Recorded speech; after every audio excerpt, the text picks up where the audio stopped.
कायद-ए-आज़म के नवासे को कत्ल करने की कोशिश का इल्ज़ाम अंबानीज़ के ऊपर है।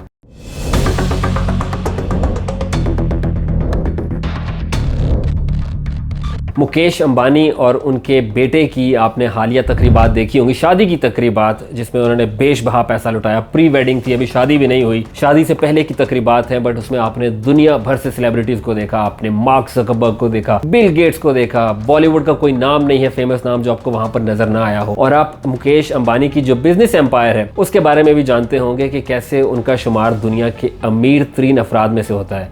मगर आज मुकेश अंबानी जहाँ पर खड़े हैं और उन्होंने जो एम्पायर अपनी बनाई है, जो उन्होंने सफ़र किया है, उसके अंदर तमाम चीज़ें रोमांटिक नहीं थी। इनफैक्ट उनका जो एम्पायर बनाने का सफ़र है उसमें बहुत सारे तनाज़ात हैं, जिनमें से एक का जिक्र मैंने भी शुरू में किया कि कायद-ए-आज़म के नवासे को कत्ल करने की कोशिश का इल्ज़ाम भी अंबानीज़ के ऊपर है। इस वीडियो में आपको बताएंगे कि मुकेश अंबानी के हवाले से जो जुड़े तनाज़ात हैं, जिनके बारे में शायद आप ना जानते हों, वो कौन से हैं, और आपको मुकेश अंबानी के हवाले से कुछ मज़ीद इंटरेस्टिंग तफसीलात भी बताएंगे। सबसे पहले बात कर लेते हैं कि मुकेश अंबानी कौन है। मुकेश अंबानी बेटे हैं धीरूभाई अंबानी के। धीरूभाई अंबानी मुंबई में रहते थे, एक मिडिल क्लास फैमिली से उनका ताल्लुक था, मगर उन्होंने एक कंपनी इस्टेब्लिश की जिसका नाम था रिलायंस, और ये कंपनी इस वक्त इंडिया की सबसे बड़ी कंपनी है।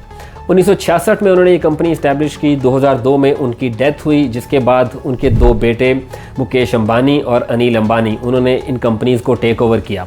मुकेश अंबानी, इनके दो बेटे हैं और एक बेटी है। दो में से एक बेटे की शादी ऑलरेडी हो चुकी है और बेटी की शादी भी ऑलरेडी हो चुकी है। आजकल जिनकी शादी की या प्री वेडिंग की तकरीबात हो रही हैं वो अनंत अंबानी हैं, और वो वाहिद बच्चे हैं इनकी फैमिली के अंदर जिनकी शादी अभी नहीं हुई। इसके अलावा मुकेश अंबानी की जो नेट वर्थ है वो 114 अरब डॉलर के करीब है। 114 अरब डॉलर वैसे तो एक फिगर है, बट अगर मैं इसको कॉन्टेक्स्ट में रखूँ तो पाकिस्तान का जो इस साल का बजट था वो 50 अरब डॉलर के आसपास है, और मुकेश अंबानी का अपना जो नेट वर्थ है वो तकरीबन 114 अरब डॉलर है। पाकिस्तान जब IMF प्रोग्राम के लिए जाता है तो IMF से 6 से 8 अरब डॉलर मांगता है। मुकेश अंबानी 114 अरब डॉलर के मालिक हैं।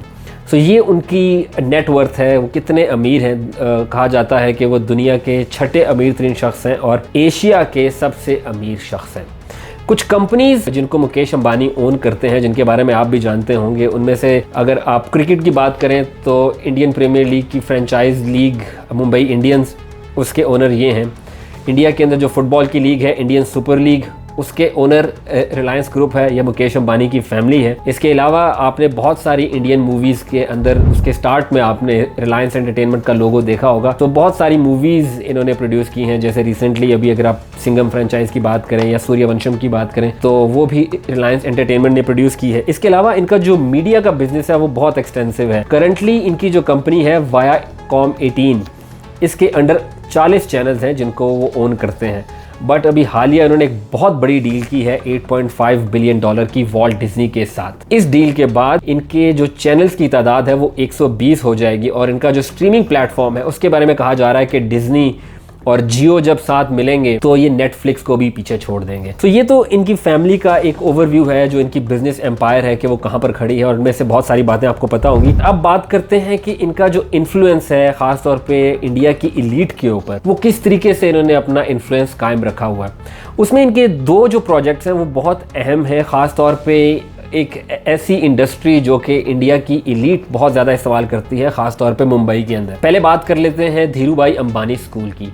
ये वही स्कूल है जिसमें बॉलीवुड के तमाम तो नहीं, खैर जो बेशतर अफराद हैं उनके बच्चे इस स्कूल में जाते हैं। ये एक एलीट स्कूल है, इसमें आपको शाहरुख खान से लेकर और सुपरस्टार्स जिसमें सचिन तेंदुलकर भी शामिल हैं, उनके बच्चे आपको धीरूभाई अंबानी स्कूल में जाते नजर आते हैं। ये मेरे हाथ में फहरिस्त है, अगर मैं आपको बताना शुरू करूं कि कौन कौन यहाँ से पढ़ा हुआ है तो इसमें अनन्या पांडे जो कि आजकल बॉलीवुड की जो है वो हीरोइन है, सचिन तेंदुलकर के बच्चे जिनके बारे में मैंने आपको पहले बताया, शाहरुख खान के बच्चे, अजय देवगन और काजोल के बच्चे यहाँ से पढ़े हैं। इसके अलावा सैफ अली खान के बच्चे, सारा अली खान और इब्राहिम अली खान, उन्होंने भी यहाँ से तालीम हासिल की है। जानवी कपूर जो कि श्रीदेवी की बेटी हैं और बॉलीवुड के अंदर आजकल मूवीज़ में भी आती हैं, करण जौहर के बच्चे यहाँ पर पढ़ते हैं भी, और करीना कपूर के बेटे भी यहाँ पर पढ़ते हैं। सो आप अगर इनका इन्फ्लुएंस सिर्फ इस लिहाज से देखें कि जो बॉलीवुड के अहम लोग हैं उनकी औलादें यहाँ पर पढ़ती हैं। हमारे बच्चों को जिस तरह से इन्होंने हम अपने स्कूल में पढ़ाया है और इतने अच्छे बच्चे बने हैं,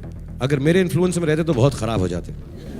तालीम के अलावा सेहत में भी मुंबई का जो एक अहम तरीन हस्पताल है जहाँ पर वहाँ की इलीट इलाज के लिए आती है, वो भी इसी फैमिली का है। उस अस्पताल का नाम है कोकिला बेन हॉस्पिटल। कोकिला बेन बेसिकली मुकेश अंबानी की वालदा हैं, उनके नाम पर ये अस्पताल है। और आपने बहुत सारे बॉलीवुड स्टार्स को देखा होगा कि जब वो बीमार पड़ते हैं तो अगर वो मुंबई में इलाज कराते हैं तो वो कोकिला बेन हॉस्पिटल में ही एडमिट होते हैं। आपको याद होगा जब इरफान खान की कुछ साल पहले डेथ हुई तो वो भी इसी हॉस्पिटल में हुई थी, और सैफ अली खान ने जब रिसेंटली एक सर्जरी करवाई तो वो भी इसी हॉस्पिटल से करवाई। सो ये दो इंस्टीट्यूट्स हैं जिसकी वजह से इनका बहुत बड़ा इन्फ्लुएंस है बॉलीवुड के ऊपर, सुपरस्टार्स के ऊपर और एलीट के ऊपर, क्योंकि अच्छी सेहत और अच्छी तालीम तो हर किसी को चाहिए होती है। अब आपको इनके तनाज़ात के बारे में थोड़ा सा बता देते हैं कि मुकेश अंबानी का जो सफ़र है यहाँ तक पहुँचने का, उसके पीछे कौन कौन से तनाज़ात। सबसे पहला तनाज़ा जिसके बारे में आप जानते भी होंगे वो मुकेश अंबानी की अपने भाई से लड़ाई है। उनके भाई अनिल अंबानी, उनकी लड़ाई उनसे बहुत ज़्यादा फेमस है। इनफैक्ट जो है वो अदालतों तक ही मामला जा चुका है। 2002 में धीरूभाई अंबानी जो इनके वालिद थे दोनों के, उनकी डेथ होती है और 2004 में ये ख़बरें सामने आना शुरू होती हैं कि दोनों भाइयों को लेकर एक तनाज़ा है प्रॉपर्टी की डिस्ट्रीब्यूशन के ऊपर। ये तनाज़ा पब्लिक होता है और फिर 2005 में ख़बर आती है कि उनकी माँ कोकिला बेन ने दोनों भाइयों को साथ बिठाकर उनके दरमियान सुलह करवाई है। और उसके बाद 2006 के अंदर बाज़ाब्ता तौर के ऊपर जो रिलायंस ग्रुप है उसका बंटवारा कर दिया जाता है। मगर उसके बाद तनाज़ात इस हद तक पहुँचते हैं कि सुप्रीम कोर्ट 2010 में एक फ़ैसला देती है दोनों भाइयों के हवाले से एक कॉन्ट्रैक्ट को लेकर। और उसके बाद एक टाइम ऐसा भी आया जब अनिल अंबानी को गिरफ्तारी का सामना था। उस वक़्त मुकेश अंबानी ने तमाम तनाज़ात को भुलाते हुए उन्हें बेल आउट किया, उन्हें पैसे दिए ताकि जेल टाइम से बच सकें। मगर उसके पीछे लोग ये भी कहते हैं कि अनिल अंबानी की प्रॉब्लम्स के पीछे भी मुकेश अंबानी का हाथ था, क्योंकि अनिल अंबानी का जो टेलीकम्युनिकेशंस का बिज़नेस था उसको सबसे ज़्यादा लॉस उस वक़्त हुआ जब मुकेश अंबानी ख़ुद 2016 में टेलीकम्युनिकेशन इंडस्ट्री में आए। उनकी जो कंपनी है जियो, और जब वो लॉन्च हुई तो उन्होंने बहुत सस्ते पैकेजेस दिए, जिसकी वजह से इंडिया की जो टेलीकॉम इंडस्ट्री है उसके अंदर एक बहुत बड़े पैमाने के ऊपर डिस्ट्रप्शन हुई और इसका इम्पैक्ट अनिल अंबानी की रिलायंस टेलीकम्युनिकेशंस के ऊपर भी हुआ। तो ये तो इनकी फैमिली के हवाले से एक कंट्रोवर्सी है जो कि अभी भी है। मगर हालिया आपने देखा होगा कि शादी की तकरीब के अंदर अनिल अंबानी और उनकी फैमिली भी मौजूद थी, मगर हालात उतने अच्छे नहीं हैं जितने शायद धीरूभाई अंबानी के होते हुए दोनों भाइयों के दरमियान थे। पाकिस्तान के हवाले से भी मुकेश अंबानी का नाम सामने आया है। इतनी ज़्यादा बार नहीं आया, बट 3-4 इंस्टेंस हैं जो मैं आपके सामने रखना चाहता हूं जहां पर पाकिस्तान और मुकेश अंबानी का जिक्र होता रहा है। 2004 के अंदर जब पाकिस्तान और इंडिया के दरमियान हालात कुछ बेहतर थे, इनफैक्ट काफ़ी बेहतर थे। परवेज़ मुशर्रफ उससे पहले इंडिया का दौरा भी कर चुके थे। बॉलीवुड की सेलिब्रिटीज़ जो है वो पाकिस्तान आ रही थी, पाकिस्तानी इंडिया जा रहे थे। तो 2004 के अंदर पाकिस्तान का एक डेलीगेशन, बिजनेसमैन का delegation, Karachi chamber of commerce का डेलीगेशन नई दिल्ली जाता है और वहाँ पर एक $500 मिलियन इन्वेस्टमेंट की रिलायंस ग्रुप की तरफ से उसकी बात होती है कि रिलायंस ग्रुप को इनवाइट किया जाए कि वो पाकिस्तान के अंदर पेट्रोकेमिकल्स के हवाले से एक $500 मिलियन का बिजनेस सेटअप करें। प्लांट को कहा जाता है नेफ्था क्रैकर कॉम्प्लेक्स, और ये कॉम्प्लेक्स जो पेट्रोकेमिकल्स इंडस्ट्री है उसमें रॉ मटेरियल्स बनाने के लिए बहुत ज़्यादा सूदमंद पाया जाता है। उस वक्त तो इस प्लांट को लगाने की पाकिस्तान में काफ़ी ज़्यादा बातें हुई, मगर वो दिन और आज का दिन अभी तक पाकिस्तान के अंदर नेफ्था क्रैकर कॉम्प्लेक्स नहीं बन पाया। 2007 में एंग्रो केमिकल्स ने दोबारा कोशिश की थी और कहा था कि हमें अगले 5 साल के अंदर तक बना लेना है, बट अभी तक ऐसी कोई खबर नहीं आई कि ये क्रैकर कॉम्प्लेक्स पाकिस्तान में बन चुका है। इसके अलावा मुकेश अंबानी और पाकिस्तान का रेफरेंस एक और दफ़ा सामने आया जब 2016 में उरी हमले के बाद पाकिस्तानी एक्टर्स का बॉलीवुड के अंदर बॉयकॉट स्टार्ट होना शुरू हुआ। उस वक़्त एक सवाल किया गया मुकेश अंबानी से एक पैनल के दौरान, जिसमें उनसे पूछा गया कि क्या वो पाकिस्तानी एक्टर्स के बॉयकॉट में हक हैं। उसके जवाब में उनका ये कहना था कि उन्हें इन चीज़ों की समझ नहीं है, मगर उनके लिए उनका मुल्क सबसे पहले होगा।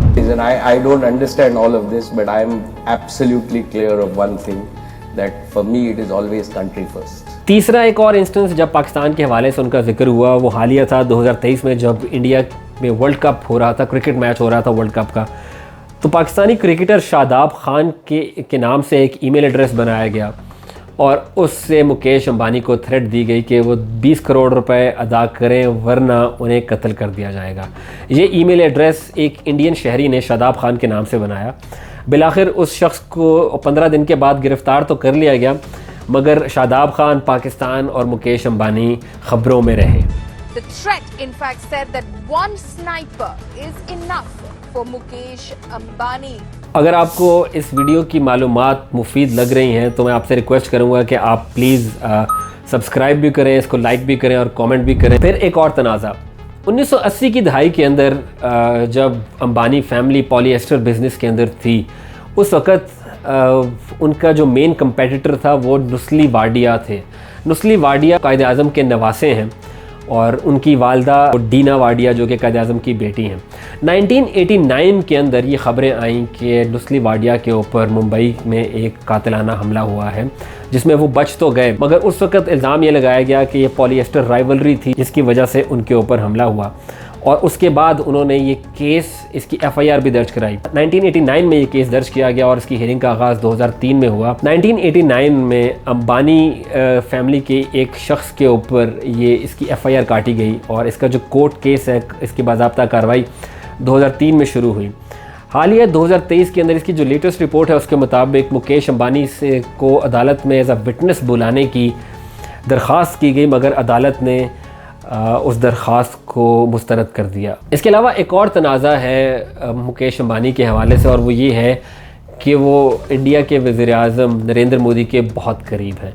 एक हालिया तकरीब के अंदर उन्होंने ये तक कहा कि नरेंद्र मोदी इंडिया के कामयाब तरीन वज़ीर आज़म हैं। श्री नरेंद्र भाई Modi, the most successful prime minister in India's history. Narendra Modi और मुकेश अंबानी की ये दोस्ती, इसके बहुत सारे किस्से हैं और ऐसे ऐसे वाक़यात हैं जिससे आपको लगता है कि मुकेश अंबानी की जो वेल्थ है उसको बढ़ाने में इनका बहुत ज़्यादा रोल रहा है। इनफैक्ट एक अगर मैं आपको ग्राफ दिखाऊं जिसमें मुकेश अंबानी की अगर आप जो नेटवर्थ है या रिलायंस ग्रुप की अगर आप तरक्की देखें तो 2014 के बाद से, जब से नरेंद्र मोदी ताकत में आए थे, उसके बाद से उनकी जो प्रॉपर्टी है उसमें शदीद जो है वो इजाफा हुआ है। इनफैक्ट 15 अरब डॉलर से लेकर अब वो 114 अरब डॉलर तक इन 7 सालों में पहुंच चुकी है, 7 से 8 सालों में पहुंच चुकी है। इसके अलावा जो इंडिया के अंदर किसान एहतजाज कर रहे हैं, उनका भी एक अहम मुतालबा ये है कि जिस कानून के ख़िलाफ़ वो एहतजाज कर रहे हैं, उनके मुताबिक इस कानून का फ़ायदा सिर्फ 2 लोगों को होगा। उनमें से एक मुकेश अंबानी हैं और दूसरे गौतम अडानी हैं। मुकेश अंबानी के हवाले से बहुत ज़्यादा कहा गया है कि जो बीजेपी या नरेंद्र मोदी की पॉलिसीज़ हैं उसकी वजह से मुकेश अंबानी के बिज़नेस को बहुत ज़्यादा फ़ायदा हुआ है। इसके अलावा मुकेश अंबानी के ऊपर एक इल्ज़ाम ये भी है कि क्योंकि वो मीडिया बैरन है, मीडिया के ऊपर उनका बहुत ज़्यादा कंट्रोल है, उसके लिए उन्होंने बहुत सारे मीडिया हाउसेस को कंट्रोल करके अपने बारे में ऐसी परसेप्शन बनाई है कि वो इस मुल्क के मसीहा हैं। इनफैक्ट हालिया इंतखाबात में मुकेश अंबानी पर यह भी इल्ज़ाम लगा कि वो बीजेपी की सपोर्ट कर रहे हैं अपनी एक वेबसाइट के ज़रिए। एक न्यूज़ ऑर्गेनाइजेशन है, डिजिटल न्यूज़ ऑर्गेनाइजेशन, जिसका नाम है न्यूज, NEWJ। इसके ऊपर इल्ज़ाम है कि इसकी जो है वो इसमें स्टेक्स रिलायंस ग्रुप के हैं और उन्होंने इलेक्शनों के दौरान फेसबुक के ऊपर एड्स चलाए जो कि कांग्रेस के ख़िलाफ़ थे या बीजेपी के जो उम्मीदवार हैं उनके हक़ में एड्स चलाए गए और उनको ऐसे पोर्ट्री किया गया कि ये न्यूज़ आइटम्स हैं। आखिर में जो तनाज़ा है वो एक किताब के हवाले से है। मुकेश अंबानी के फादर के हवाले से एक किताब लिखी गई थी जिसको इंडिया में बैन किया गया। इस किताब का नाम है द पॉलीएस्टर प्रिंस और इसको लिखा हैमिश मैकडोनाल्ड ने, जो कि पहले कभी अंबानी फैमिली के बहुत करीब हुआ करते थे, बट उसके बाद उन्होंने इनकी एक्टिविटीज़ को रिकॉर्ड करना शुरू किया। पहले तो मैं आपको ये बताता हूँ कि इस किताब के अंदर किस किस्म के इल्ज़ाम थे। उसमें एक इल्ज़ाम था कि धीरूभाई अंबानी, मुकेश अंबानी के फादर ने अपने पॉलिटिकल कनेक्शंस को यूज़ करते हुए अपने बिजनेस को परमिट्स और लाइसेंसेस दिलवाए हैं। एक और इल्ज़ाम ये था कि धीरूभाई अंबानी की जो सक्सेस है उसके पीछे एक अहम टैक्टिक था, वो ये था कि वो अपने कंपेटिटर्स की जासूसी करते हैं, या जिसको कॉरपोरेट एस्पियोनाज कहा जाता है। एक और इल्ज़ाम ये भी है कि वो स्टॉक मार्केट को मैनिपुलेट करते रहे हैं और ये भी इल्ज़ाम उनके ऊपर आता है कि वो कानून को अपने फ़ायदे के लिए बाईपास भी करते रहे हैं। इस किताब का जो सैनिटाइज्ड वर्जन आया तो उसके अंदर बहुत से ऐसे वाक़यात को निकाल दिया गया, जिनमें से एक वाक़या जो कि नुस्ली वाडिया के ऊपर हमले का था उसको भी निकाल दिया गया। तो ये तो एक तारीख़ है मुकेश अंबानी की कि कैसे वो आज जिस पोजीशन पर पहुँचे हैं कि दुनिया भर के लोग उनकी शादी में, उनके बेटे की शादी में शरीक होना चाहते हैं, मगर उनका जो माजी था वो इतना भी रोमांटिक नहीं है जितना लोग इसको समझते हैं, या वो ऐसी सक्सेस स्टोरी नहीं है जिसमें कंट्रोवर्सीज ना हो।